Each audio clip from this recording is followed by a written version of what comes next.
Special Force fire 150 heavy weapon to destroy Russian artillery near Kyiv.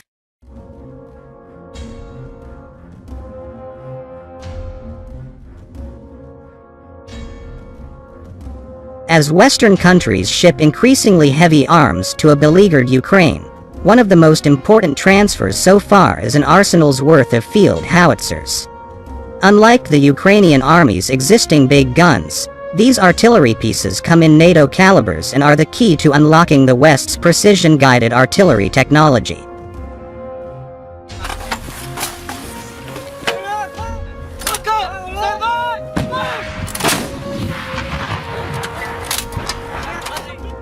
The tech, which includes GPS-guided artillery shells and tank hunting munitions, could make Ukraine's cannon cockers exponentially more powerful. Ukraine's army has halted Russia's advance into the country, and in some cases, like northwest of Kyiv, even sent the Russian ground forces scurrying back across the border.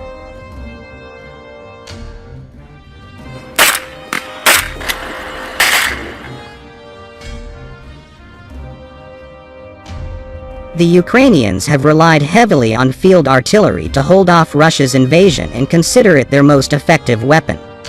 A recent study from the United Kingdom-based Royal United Services Institute cites a Ukrainian military official as saying, "Anti-tank missiles slowed the Russians down, but what killed them was our artillery. That was what broke their units."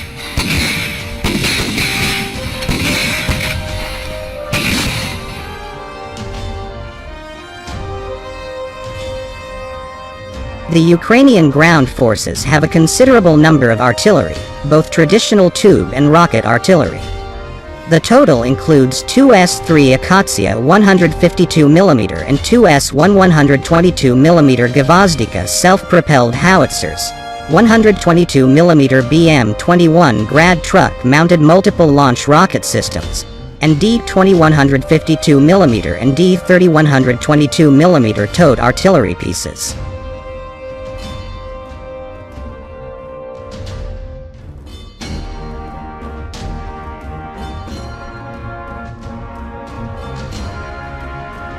Although theoretically numerous, the pieces are almost all old, produced by the Soviet Union before its collapse in 1991.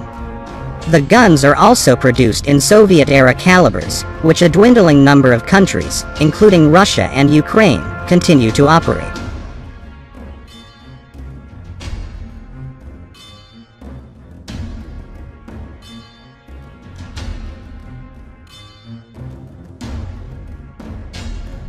NATO forces, on the other hand, use standardized 155mm artillery shells. Those 3mm make a world of a difference, rendering Western and Soviet-derived shells incompatible with one another. But now, as the West grows bolder in sending advanced weapons, Ukraine is set to receive more than 100,000 155mm artillery pieces.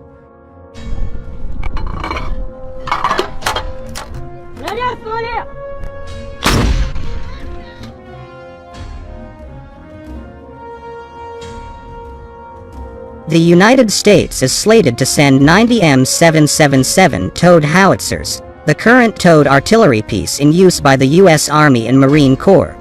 Australia is sending 6 M777s, and Canada is sending 4. The Netherlands has promised 6 PZ-2000 155mm self-propelled howitzers, while France will send between 10 and 12 Caesar truck-mounted 155s.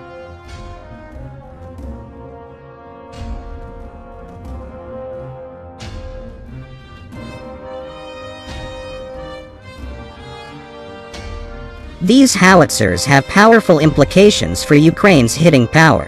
Ukraine's current artillery pieces are at least 3 decades old, have fairly short ranges, and with the exception of Ukraine's Kvitnik laser-guided artillery shells, are unable to take advantage of the last 4 decades of technological progress and innovation.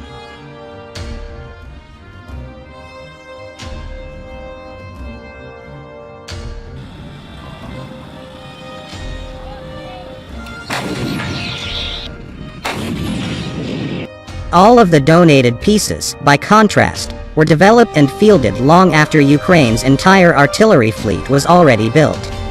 The Soviet-era Tu-S3 Akatsiya self-propelled howitzer has a range of 10.5 miles and can fire up to 3 152mm rounds per minute. By comparison, the French Caesar self-propelled howitzer has a range of nearly 25 miles and can fire up to 6 rounds per minute.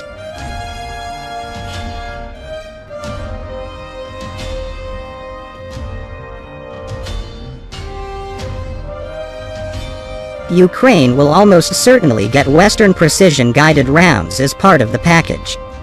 The American-developed M982 and M982A1 caliber artillery shells can home in on a set of GPS coordinates, and unlike artillery of the past, can hit a target with the first round.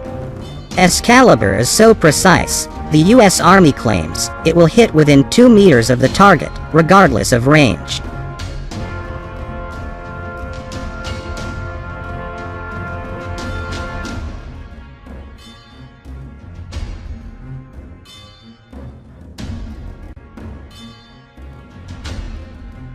This level of accuracy will allow Ukrainian artillerymen to hit more targets faster and without so-called collateral damage to civilians still living in combat areas. Caliber will allow Ukrainian forces to take out enemy forces quickly and more efficiently than ever before, a major asset for a defending force that might find itself outnumbered.